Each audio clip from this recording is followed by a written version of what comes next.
If you have to grow your business, it cannot happen unless and until you improve your sales. Your sales keeps increasing, your time and involvement keeps reducing, your business keeps growing. That's an ideal entrepreneur. In today's video, I'm going to talk about 6 weapons of influence. There is a book written by Dr. Robert Cialdini on influence, and in this book called Psychology of Persuasion, he talks about 6 weapons of influence. I want to talk about how you can use these 6 weapons of influence in sales.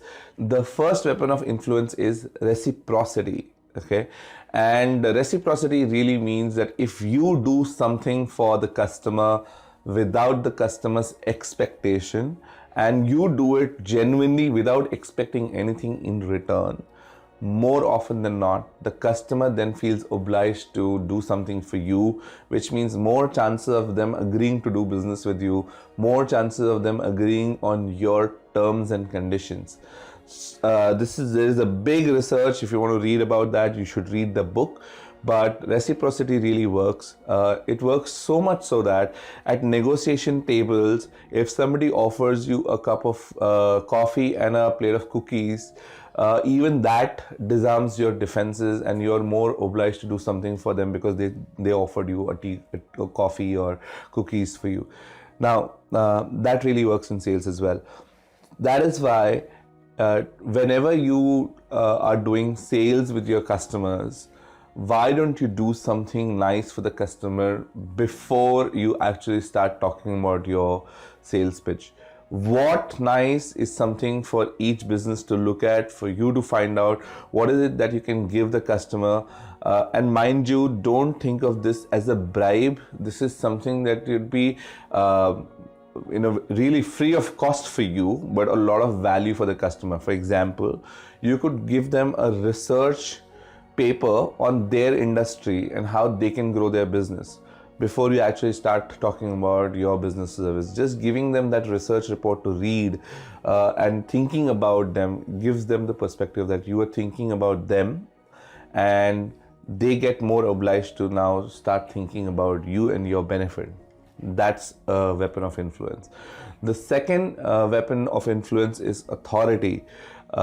Most people get influenced by authority. Okay, and in sales you can use authority by talking about an authority figure like an expert in your field, and quote the expert when you're presenting, saying, so and so expert says that 30% of attrition is caused due to bad relationship between the boss and the subordinate. As soon as you say that, most people then take that authority and start associating the credibility of that authority with your presentation, which means you gain a little bit of more authority when you're saying your statements, because you have already quoted some authority and people have gotten influenced by that.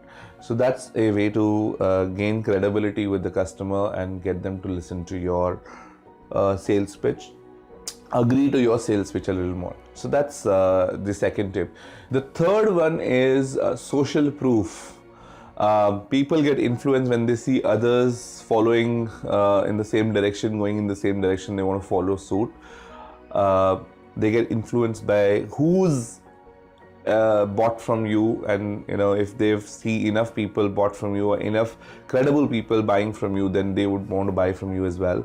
So if you can show them social proof, if you can show them testimonials of previous customers, if you can give them names of celebrity customers that you have, or known customers in the industry, or industry experts who endorse your service, giving them all of that proof gets them influenced, because they now see enough social proof around your business and they feel safe in investing in your business or buying from you and taking that little risk. So social proof is another weapon of influence.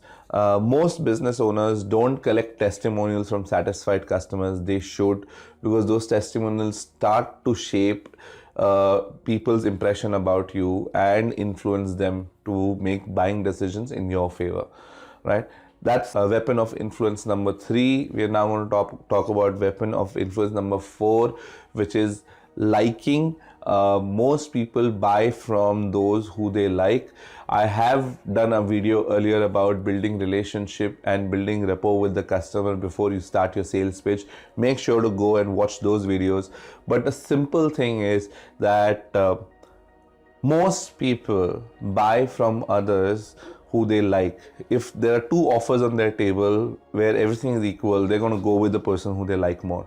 Okay, in this case, if you want to increase your customers liking you more, you got to understand these some simple rules. That one, most people like others who are like them. So if you're like them, if you have the same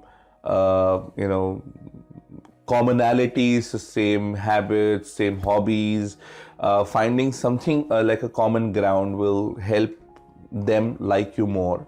People also like others who like them, which means if you like them genuinely, you will more often than not see them liking you back.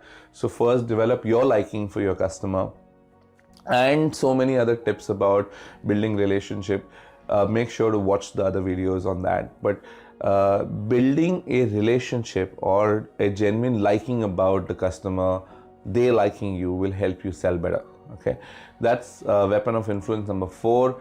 I want to talk about weapon of influence number 5, which is continuity and consistency.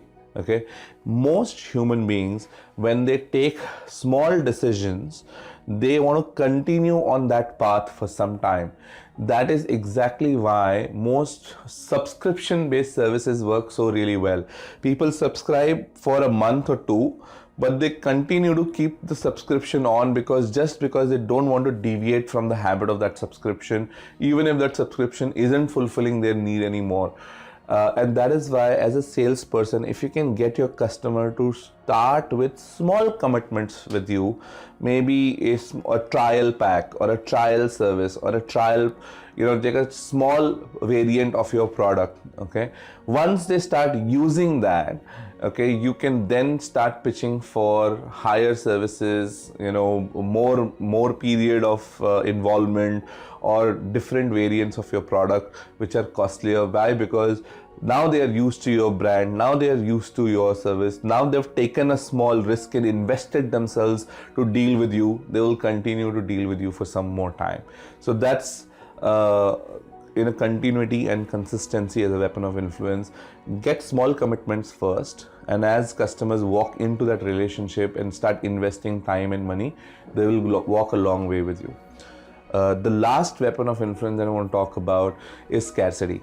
Okay, customers do get influenced by scarcity, and that's why we have this one-day sale, till stock last offers, and offers that are for limited time only. Okay, why? Because it causes a sense of scarcity, that if I don't take advantage of this offer today, then this offer is going to be rescinded. Now, in your service, do you give them a discounted price if they want to take a decision in the next 24 or 48 hours? And make sure that when the period gets over, the discount disappears.